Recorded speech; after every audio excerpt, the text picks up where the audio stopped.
Do you feel like you're stuck or find yourself attracting the same type of relationships and negative experiences, or just not manifesting what you want in life? Welcome to Heal Your Story. I'm your host, Heidi. Here we discuss all things life, love, relationships, the relationship with yourself, and the stories we tell about ourselves and others. I help people get out of their busy heads and get back in touch with their heart space to learn self-love and help heal their story. I'm a heart space and relational coach, a holistic health practitioner, and author at HeidiDelaire.com and LoveWideOpen.com. Let's go hold some heart space together. This episode is brought to you by the Weather Channel app. Did you know the app can help you forecast more than just the weather? With allergy tracking and flu risk mapping. So you know when to stay inside and load up on podcast. As well as air quality and UV indexing. So you know when to get outside, load up on sunscreen and podcast. Forecast more of what you love with the Weather Channel app. Hey, everyone. Welcome to episode 143. You can tackle self-doubt. No matter how confident we may feel, there are moments when we start to doubt our abilities. They can be fleeting moments, but they happen all the same, and they can both damage our mental health and our self-esteem. Sometimes we just need to take a moment to address those feelings of self-doubt and try to deal with them before they make us feel bad.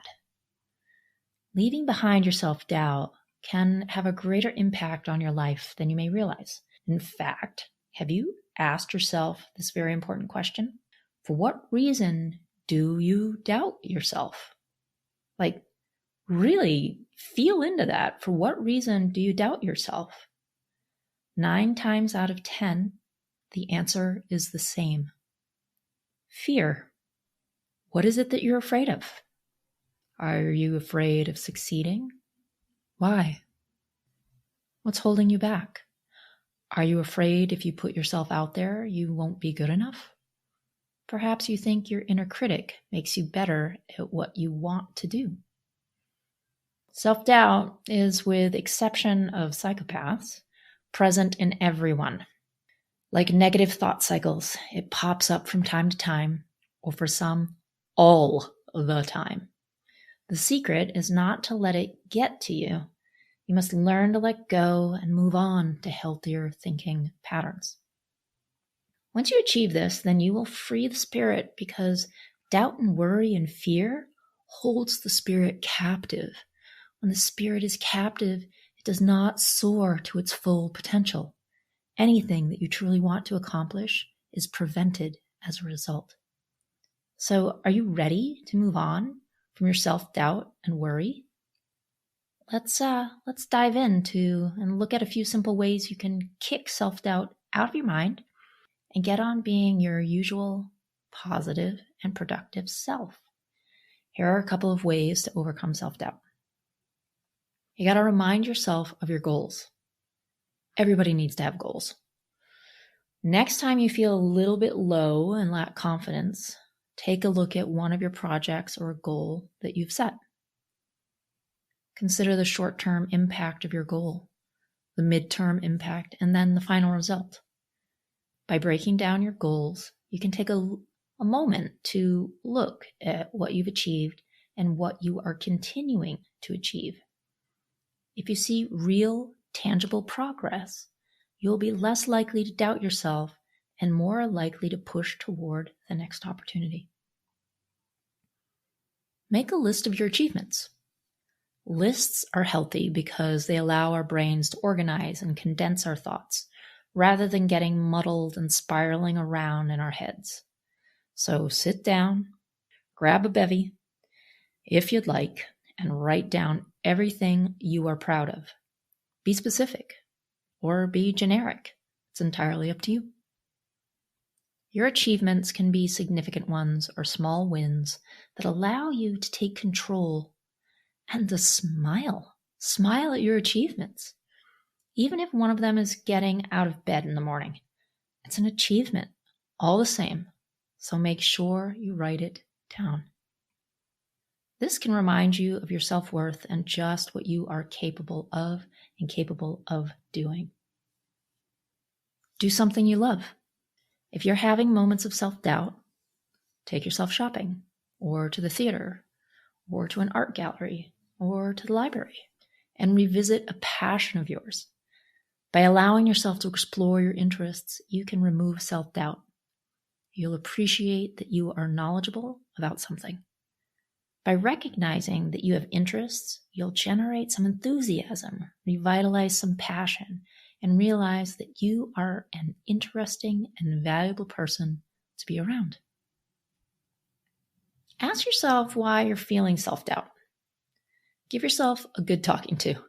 Sit down and consider what it is that you're feeling doubt about. Now, this does not mean that you berate yourself or you talk negatively to yourself. It's give yourself a talking to, like, what? Why am I having these thoughts? Okay, so sit down and consider what it is you're feeling doubt about. Which part of your personality or which part of your life is causing you to feel this self-doubt? By writing it down, you can then offer yourself solutions. Suddenly, problems can become fixable goals to work toward. Surround yourself with positive and supportive people. If you're feeling a lot of self-doubt, surround yourself with friends and family to remind you how much you are loved and how people value you.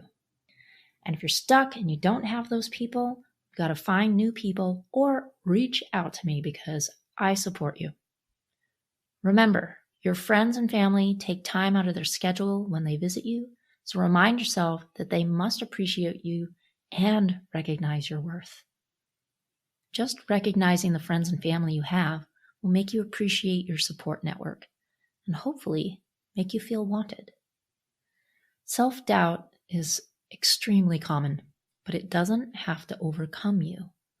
All you have to do is remind yourself that you deserve happiness, success, and inner peace. Now, how are you going today start to resolve your self-doubt around whatever it is you're doubting yourself around? What's your action plan? How are you going to go after it? I would love to know. Feel free to reach out. Sending lots of love. Bye for now. Thank you for listening to another episode of Heal Your Story. Please subscribe on Apple Podcasts, Spotify, or wherever you listen to podcasts. You can find me, my coaching services, my book, or book a Heal Your Story strategy session at HeidiDelaire.com. For other self-development articles, go to lovewideopen.com. And you can also follow me at Heidi Delaire or Love Wide Open on all social media channels. Thanks so much. Sending lots of love.